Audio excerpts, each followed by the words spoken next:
Sa loob ng 175 taon, naging bahagi ang Knorr sa pagbibigay sarap sa buhay ng bawat pamilya sa buong mundo. 175 years of undeniable expertise. Kaya naman maituturing ng partner ang Knorr ng mga may bahay sa paghahanda ng malasang pagkain sa hapagkainan. And to celebrate 175 years of Knorr history, an event was held last October 17 in Heilbronn, Germany, kung saan mismo nag-originate ang produktong Knorr.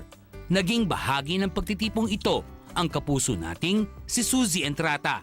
Hello, Susie! Welcome sa Star Talk. Ay, thank you po, Nay. Anong pakiramdam na party ka ng 175th anniversary celebration ng Knorr? Doon mismo doon mismo, kung saan nagmula ang produktong to. Naku, Nay, sobra ako excited. Pinadala ako sa Germany. Una, nagpunta kami sa farm nila. Nag-dinner kami sa castle nung pagdating nung gabi. Nung ko na-meet, Nay, yung CEO ng Unilever. As in, kumbaga siya yung boss ng buong Unilever sa buong mundo. Tapos na-inspire ako sa kanya kasi ang sinasabi niya nga, yung focus talaga ng kumpanya nila is sustainability. Gusto nila yung kanilang paggawa ng mga produkto sa ngayon pa lang ay sinisiguro nila na inaalagaan nila yung mga lupa, yung practices nila tama, para yung future, meron pang matitira. May pinuntahan din nga pala kami yung Chefmanship Center. Doon ko nakita doon sa Chefmanship Center na iba-iba pala yung mga produkto ng Knorr. So kumbaga kung ano yung, depende sa panlasa ng region or country kung saan siya binibenta, katulad sa Europe, mas sauce sila. Dito sa Pilipinas, mas magamit tayo ng cubes o kaya yung mga soup mixes.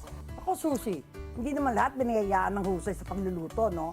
Ikaw ba, masasabi mong expert ka pagdating sa kusina? I do my best, Nay, lalo na when I started cooking. At parang katulad ng mga nanay natin dyan, kung ano yung nasa ref, gagawin mo siya ng paraan. Ganon din ako natuto na mag-experiment hanggat sa medyo nakikita ko na nahuli ko na yung, kumbaga, panlasa ng pamilya ko. Eh, syempre, yun po yung gustong patunayan ng Knorr na kahit sino actually pwede magluto. Lahat tayo pwede magluto ng malasa at napakasarap na pagkain. Especially mga nanay dyan, katulad po natin, nagtatrabaho, mas napapadali yung pagluluto natin ng dahil sa Knorr at sa mga products nila. Syempre, bilang asawa, bilang nanay, gusto kong ihain dun sa pamilya ko yung mga delicious, nutritious meals na dapat alam ko kung saan gawa o galing yung recado. Para confident din ako na safe yung pinapakain ko sa mga anak ko.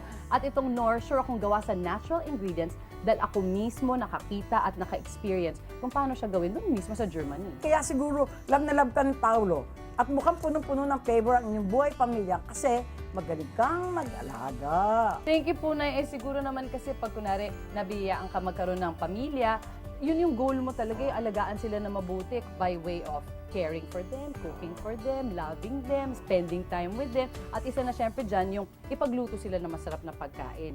Naku, Nay, parang Knorr yan. Binibigyan ng flavor ang ating pagkain, kaya lalong sumasarap ang buhay. Wow, gwapo ng asawa. Magaling pang magluto ang misis. Nako, thank you, Susie. Thank At you po. nabigyan mo lahat kami ng aral. Thank you so much, Nay.